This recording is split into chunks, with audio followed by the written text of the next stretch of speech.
Jazz, blues, bluegrass, gospel, country music, rock and roll and its later manifestations, and even rap are organic indigenous American musical expressions that are not degenerate or malevolent in themselves.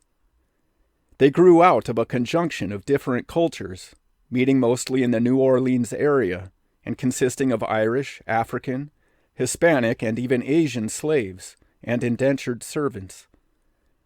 In the long tradition of slavery, the disconnection to and suppression of the native religious beliefs of the slave was used to demoralize, unmoor, and make more pliable its subjects. In the case of the American slave trade, these beliefs would be forcibly replaced with an Old Testament theology, which both justified their enslavement and gave them a view of the slave master as having a special relationship with Jehovah, thereby preventing rebellion. This conditioning survives in Rastafarianism and Hebrew Israelitism, and their glorification of the Old Testament Exodus and Zion myths. To this day, the wealthiest and most influential families in both Haiti and Jamaica are descended from Jewish plantation owners. Despite their geographic distance, in the Irish Druidic belief system and the West African Yoruba theology, we find remarkable similarities and parallels to the Egyptian, Aryan, Zoroastrian, and in fact a universal wisdom religion, which we can conclude from the apparent lack of contact between these cultures was inherent in humanity from its inception and independent from any priesthood. It is beyond the scope of this work to explore these parallels in depth, but the conflict between this universal system and its tribal antagonist is the background against which everything said here should be considered. In the face of the suppression of the ritual and tradition honoring this belief system, music was a vehicle with which these beliefs, if only in an unarticulated essence, could be expressed under the nose of the slave master without detection.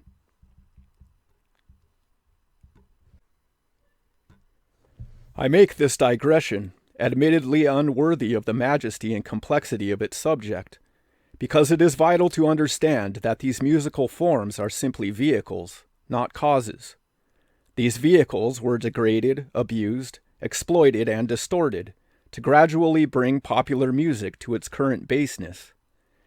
It is important also to note that this fortuitous conjunction of worldwide cultures, which created indigenous American music, took place in the form of a holistic participation without distinction between performer and audience.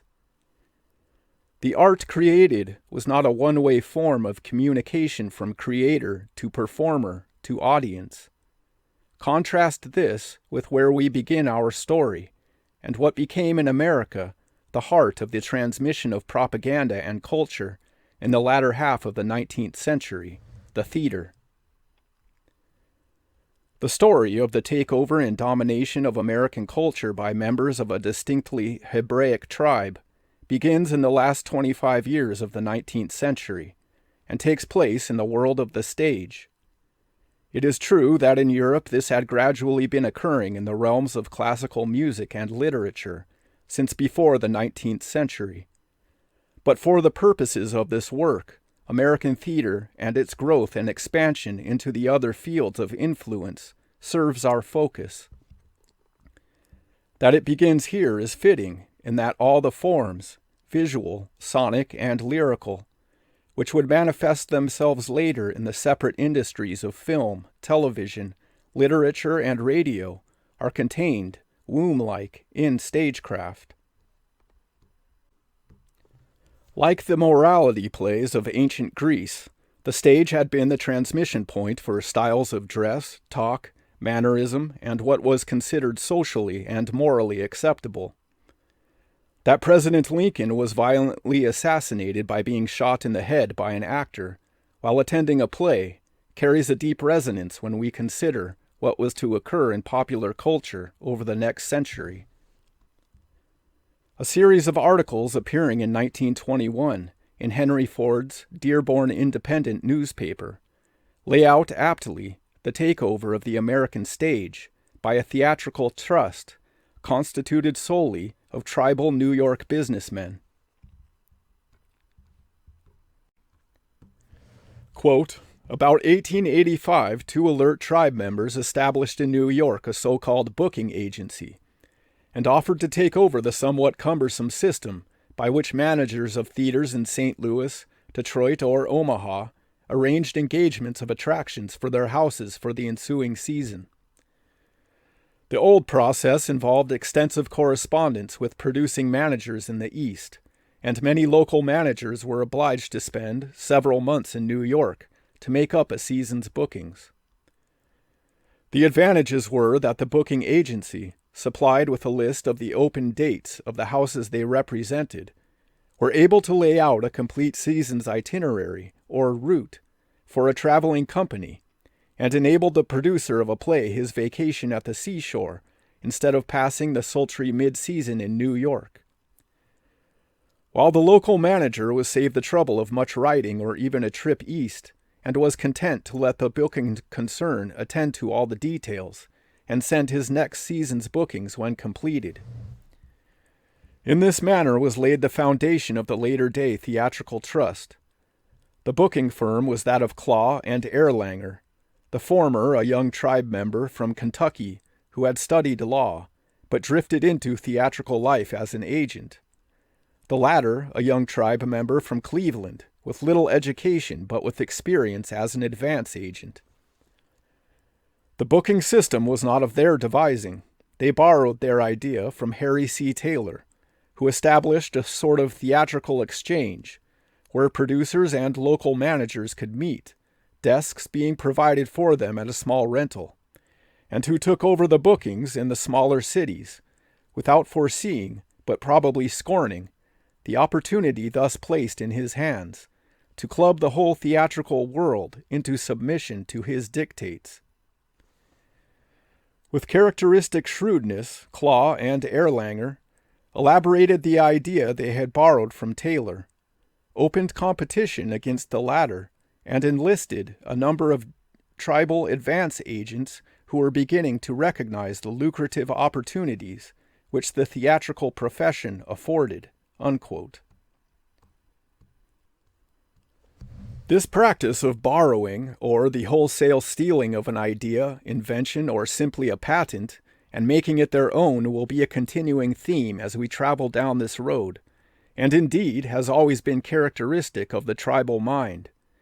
From technological innovations, cinema, television, radio, to the very theological basis of their belief system, which was cobbled together from the myths and traditions of the numerous cultures they insinuated themselves into over thousands of years. Again, from the Dearborn Independent, quote, "The establishment of the tribal booking agency system is the key to the whole problem of the decline of the American stage. The old booking system had the enormous advantage of the personal touch in the relationship between manager and company, and made possible the development of genius in accordance with the organic laws which determine nurture, growth, and fruition. There being no syndicate, no pooling among the Gentile managers of the 1880s, the manager's whole investment was probably tied up in his enterprise. He thus became a part of his group of artists, sharing in their hardships of travel, their joys and sorrows." Unquote. Thus we see an extension of the compartmentalization and depersonalization, which started with the division between audience and performer. In this case, the breakdown of a personal relationship between the performer and management. This was fertile ground in which the exploitation and objectification of the performers, crew, and even writers, combined with the increasing preeminence of profit over value of content, would culminate in pandering to the basest tastes of the lowest common denominator. Quote, "The theatrical trust, which must be described as tribal, because it was that, was at the beginning of the new century in full control of the field. It had reduced what was essentially an art to a time clock, cash register system, working with the mechanical precision of a well-managed factory. It suppressed individuality and initiative, killed off competition, drove out the independent manager and star, excluded all but foreign playwrights of established reputation, fostered the popularity of inferior talent, which was predominantly tribal, sought to debase the dramatic critics of the public press, and foisted countless, quote, stars of mushroom growth upon a helpless public while driving real stars into obscurity. It handled plays, theaters, and actors like factory products, and began a process of vulgarizing and commercializing everything connected with the theater, unquote. A truly breathtaking description written a century ago of the entire world of popular entertainment and culture, pertaining as much to the present day as it does to the time it was published. The following description of the effects of this soulless enterprise upon the public, in particular the youth, is equally prescient. Quote, "The stage today represents the principal cultural element of 50% of the people. What the average young person absorbs as to good form, proper deportment, refinement as contrasted with coarseness, correctness of speech or choice of words, customs and feelings of other nations, even fashions of clothes, as well as ideas of religion and law, are derived from what he hears and sees at the theater. The mass's sole idea of the homes and lives of the rich is derived from the stage and movies. More wrong notions are given, more prejudices created by the tribal-controlled theater in 1 week than can be charged against a serious study of the tribal question in a century. People sometimes wonder where the ideas of the younger generation come from. This is the answer," unquote. Compared to today's situation, 50% doesn't sound so bad. But it is when we turn to the subject of the popular music of the first quarter of the 20th century that the parallels to our own cultural situation become even more remarkable. On August 3, 1920, a suit was begun in the New York Federal District Court, charging 7 music publishing corporations, all owned by the tribe, with violating the Sherman antitrust law. From the New York Times article detailing the suit, quote, "The defendants, it was alleged, controlled 80% of the available copyrighted songs used by manufacturers of phonographs, player piano rolls, and other musical producing instruments, and fixed prices at which the records or rolls were to be sold to the public," unquote. The 20% not included in the suit were controlled by other tribal music houses. As we enter into this exploration, we encounter one of the themes which will be returned to throughout this work: the tribal exploitation of the organic and indigenous musical innovations of Black America, beginning with jazz and/or ragtime. It would be a mistake to assume that the utilization of this and subsequent black musical outgrowths by the tribe in an intentional degradation of culture means that black music is inherently animalistic or base. It is not because of pandering, political correctness, or a racial guilt complex on the author's part that I make this assertion. Jazz, and especially gospel music, are, at least in the author's humble opinion, capable of being among some of the most spiritually uplifting of musical forms. Even rap music is simply a musical vehicle, which can definitely be used to motivate, uplift, and overcome depression, in the same way that rock and roll or really any type of music can. It is the tribal supremacists' use and exploitation of blacks, not just in music but in general, as a vehicle of degradation and a bludgeon against European Americans that is the problem. They view blacks as animalistic and base, and they have for thousands of years.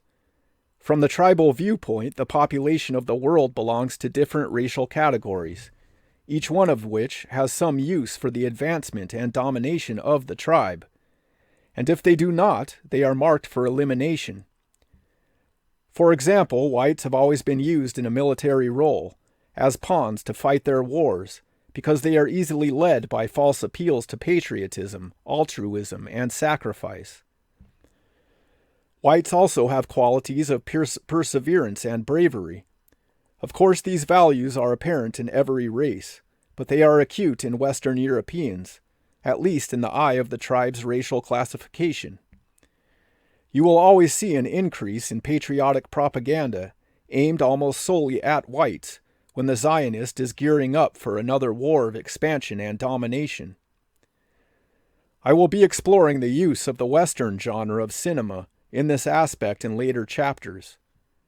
Blacks are seen as extremely susceptible to media manipulation by the tribe, and during the mid-1960s they were able to see themselves portrayed as doctors and police chiefs in television and film, in addition to becoming more prominent in popular music. This served a dual purpose of making white America more comfortable with integration and the breakup of their neighborhoods, while at the same time giving blacks a view of the media as being more sympathetic to their pleas for a more dignified representation than the obedient servant or step-and-fetch-it depiction prevalent up until the mid-1960s. When the tribe needed an excuse for the not-so-gradual militarization of the police and the massive expansion of the prison industry, this short period of portraying blacks in a positive light gave way to the genre of blaxploitation. The macho, gun-toting, coke-snorting black gangster, glorified in these films, served as a template for the rise of the street gangs that replaced ideologically driven groups like the Black Panthers in inner-city communities. This genre carried on into gangster rap, and when combined with multiple other social factors, brought inner-city black America into the present era of utter and almost total debasement and misery.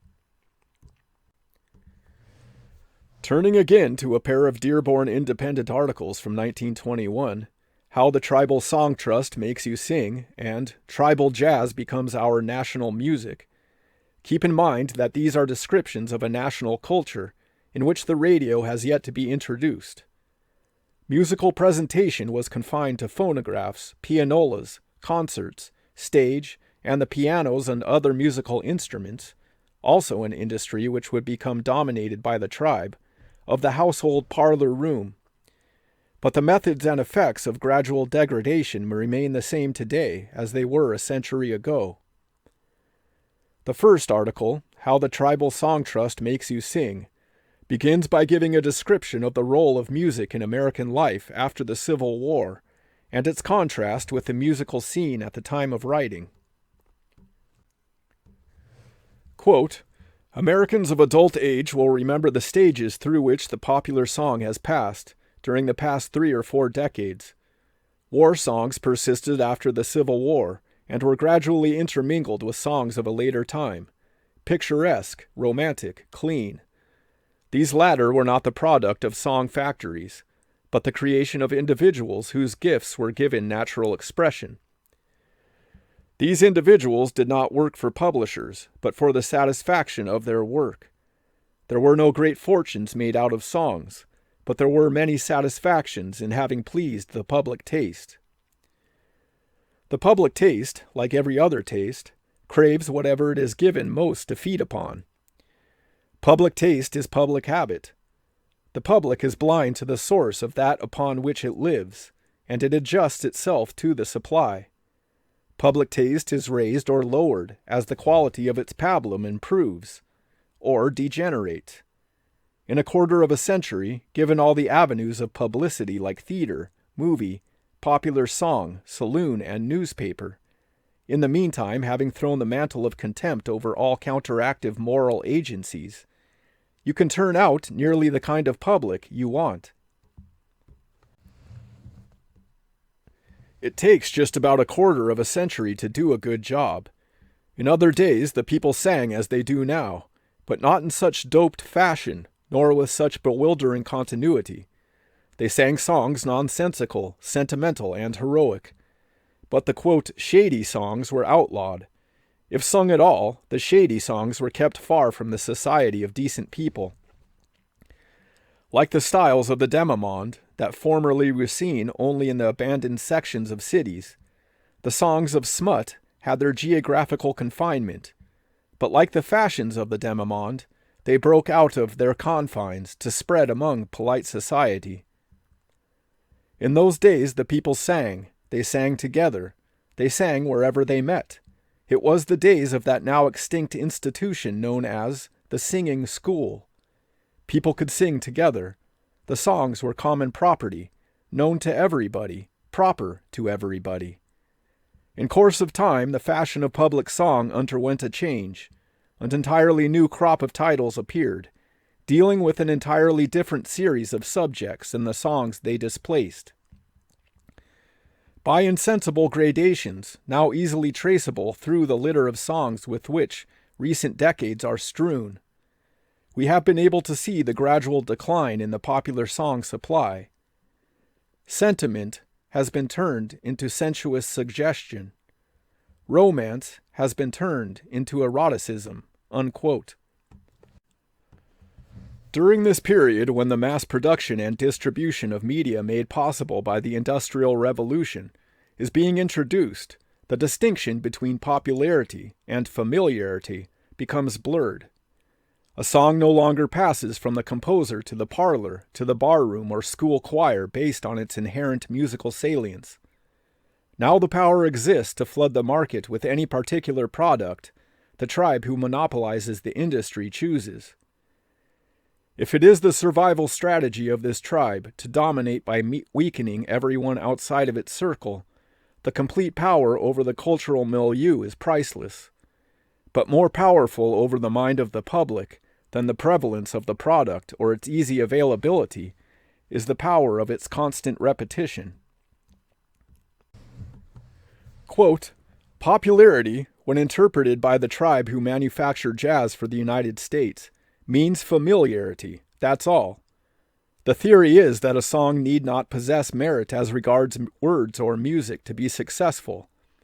It can be popularized artificially by constant repetition, until it becomes familiarized to the public ear, and thus familiarized, it becomes successful.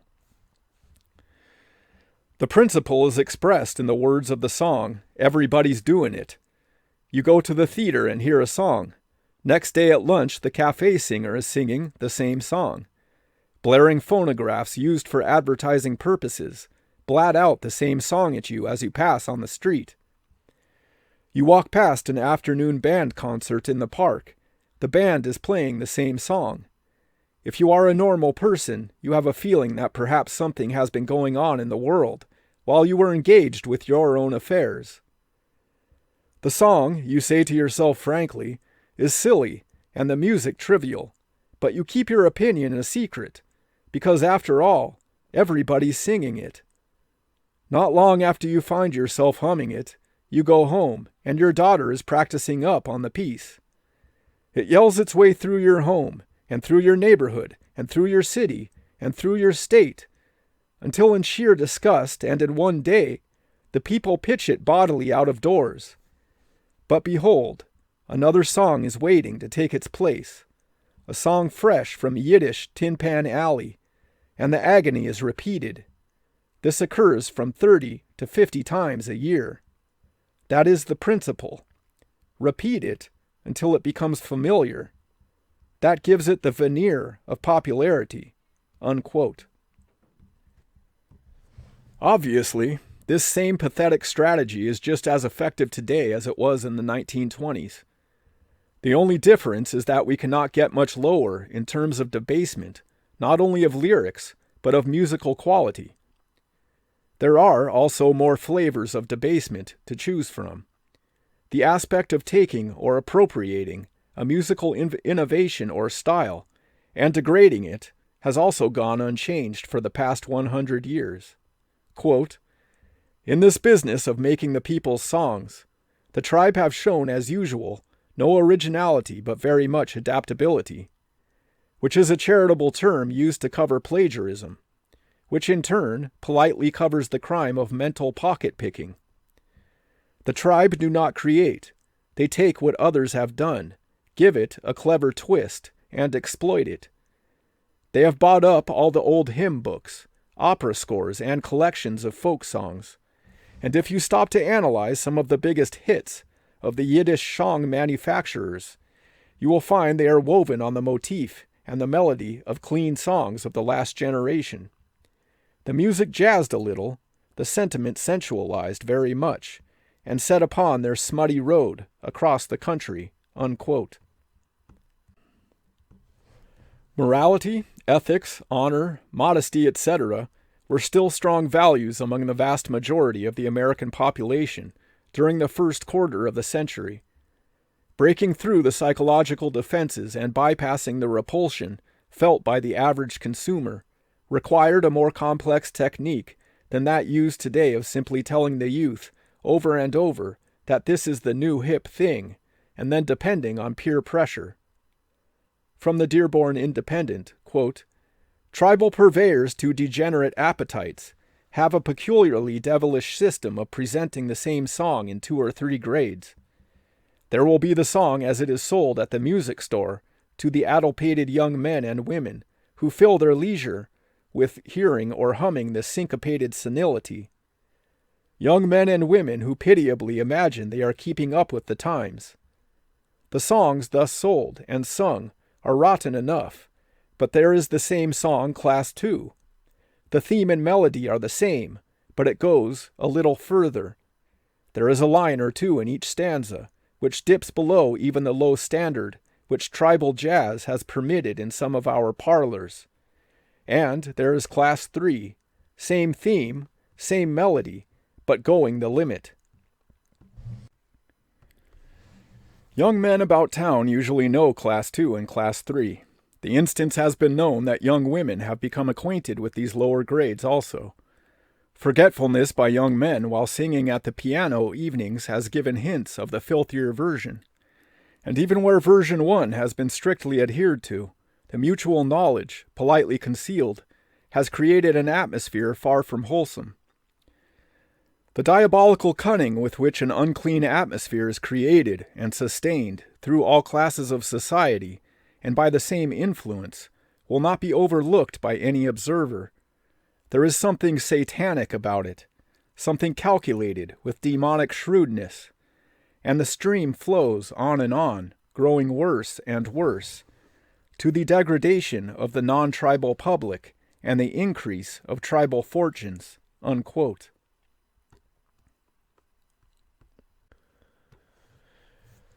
To go over the actual business practices, the methods of monopoly, distribution, and the destruction of competition, would take more than a few chapters and would make for dry reading. The case of David Sarnoff and his domination of early radio and television does, however, give such a typical example of tribal shrewdness and ruthlessness that a cursory survey of his life and business practices should be included here. Sarnoff was born in 1891 to a tribal family in a small village in the Russian Empire. He spent his childhood in yeshiva studying tribal religious texts until his family migrated to New York in 1900. The official story of his adolescence is full of the typical tales of hardship, including the sick father and having to support the family by selling papers on street corners, until a chance encounter led him to employment at the commercial cable company. Because of the severe anti-Semitism he encountered at the commercial cable company, he wasn't allowed to take a day off for Rosh Hashanah. He left and found employment with the Marconi Wireless Telegraph Company of America. Here, he supposedly works his way up from office boy, becomes an operator of a wireless on ships, and then heroically stays awake 3 days, next to his wireless, waiting to confirm the fate of the Titanic. This last story is later confirmed to be a blatant lie. In 1919, General Electric buys American Marconi, and the Radio Corporation of America, or RCA, is formed with Sarnoff serving as its commercial manager. In this position, Sarnoff used RCA's stranglehold on the Marconi patents to create a monopoly in which you could not legally manufacture or sell a radio without paying RCA a large royalty. He then leveraged this dominance, to organize hundreds of radio stations into what became the National Broadcasting Company in 1926. NBC at this point becomes the primary provider of free news, music, and sports. In 1929, RCA purchases the Victor Talking Machine Company, the biggest manufacturer of phonographs and phonograph records at the time. The biography of Emil Berliner, the Jewish founder of Victor and original copyright holder of the His Master's Voice logo, is also one of shady and ruthless business deals, and one of many patent disputes that Thomas Edison, inventor of the phonograph and devout student of theosophy, fought over his lifetime with tribal inventors. Berliner fought him for patent rights, revolving around who first used carbon in the transmission of speech. Berliner's patent was ruled invalid. In the late 1920s, early innovations in the development of television technology caught Sarnoff's attention. A young Mormon inventor named Philo T. Farnsworth had been making sketches of a technology which would transmit images since 1921, when he was only 15.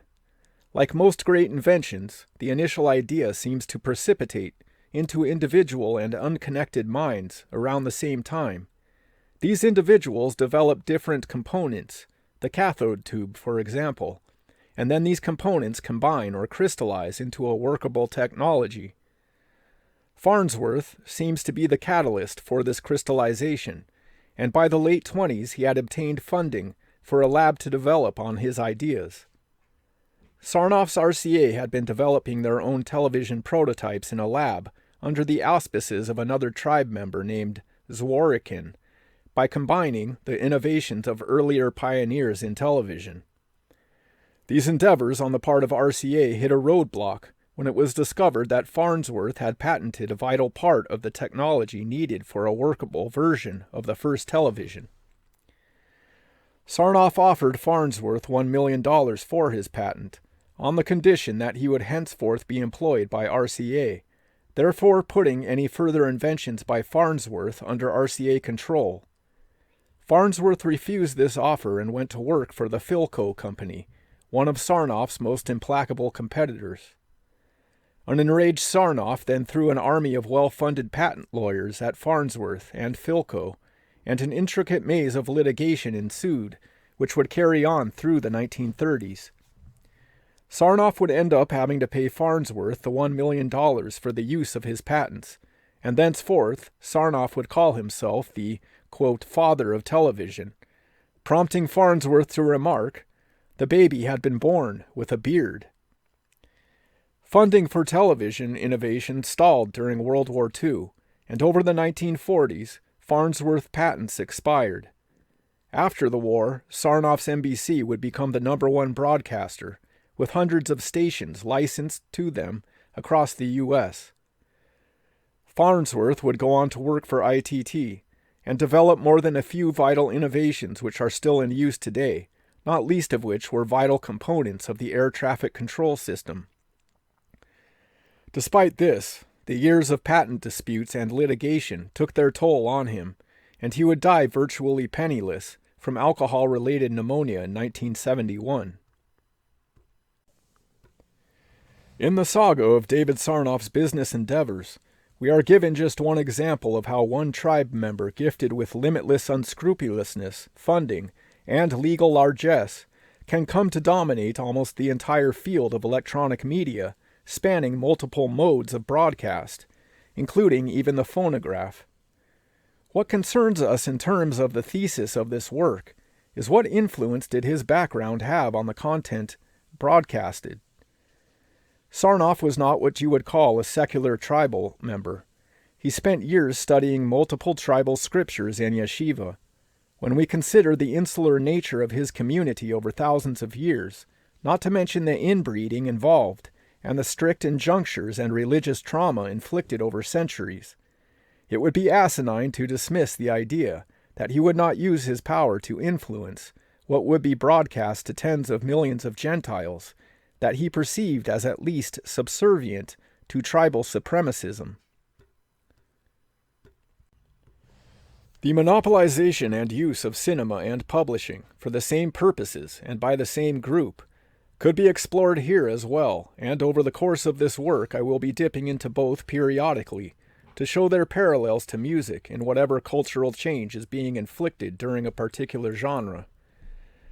Suffice it to say that the same tactics and strategies were often used to consolidate control over these cultural vectors, and like today, any protests by the public were met with accusations of anti-Semitism and bigotry. Another important and salient avenue of exploration which I encourage the reader to pursue on their own is the strong ties, during this earlier period, between white slavery and show business. In that light, it should be noted that because of the money laundering opportunities inherent in show business, there has always been a deep element of organized crime involved. Even at the lowest level of box office income, there is nobody checking how many customers actually enter the theater. The deceptive way in which organized crime is depicted and its glamorization in mass media will be addressed in later chapters.